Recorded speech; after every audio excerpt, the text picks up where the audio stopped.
আসসালামু আলাইকুম। ষষ্ঠতর ভরে অশেষ শুকরিয়া ও আপনাদের সকলকে অসংখ্য ধন্যবাদ যারা এই মুহূর্তে আমার টিউটোরিয়াল দেখছেন। আজকে টিউটোরিয়ালে একটি ছোট্ট সফটওয়্যার নিয়ে আলোচনা করব, সেটা হচ্ছে একটি ওয়েব ব্রাউজার। আমরা মূলত ওয়েব ব্রাউজার বলতেই বুঝি গুগল ক্রোম, ইন্টারনেট এক্সপ্লোরার। তো এগুলোর সাথে আমরা মূলত পরিচিত। আজকে আমি জাস্ট ছোট্ট একটি ওয়েব ব্রাউজার ক্রিয়েট করলাম, সেটি আপনাদের সাথে শেয়ার করি। এই ব্রাউজারটি হচ্ছে একটি উইন্ডোজ ফর্ম অ্যাপ্লিকেশন। সো আপনারা দেখতেই পাচ্ছেন যে একটি ভিজুয়াল স্টুডিওর মাধ্যমে প্রজেক্টটা করা। সো জাস্ট এটাকে এখন আপনাদেরকে সামনে উপস্থাপন করার জন্য জাস্ট এটাকে রান করলাম। স্টার্টে ক্লিক করে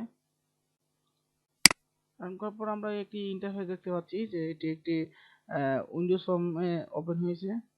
সো এখন এখানে ব্যাক বাটন, ফরওয়ার্ড বাটন এবং প্রত্যেকটা বাটন করা আছে এবং জাস্ট এখানে আরেকটি সার্চের জন্য অপশন আছে। সো আমরা জাস্ট এখানে সার্চ করব। তো প্রথমেই যদি আমরা এখানে সার্চ করি, যেমন youtube.com। সো সার্চে ক্লিক করলাম। হ্যাঁ, আমরা দেখতে পাচ্ছি যে ইউটিউব ভিজিট করতে পারছি। দ্যাট মিনস আমার যেই সার্চ ইঞ্জিনের সাথে যে কানেকশন, সো ওইটা কমপ্লিট সাকসেসফুলি। সো এখন জাস্ট আমরা যদি অন্য কোনো আবার সাইটে যেতে চাই, যেমন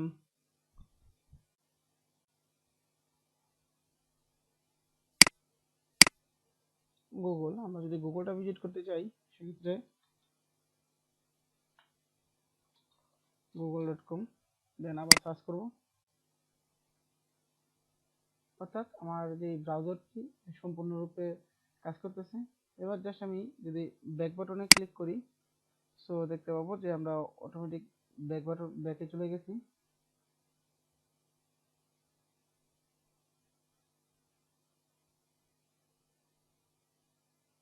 চলে আসছি আমরা ব্যাকে।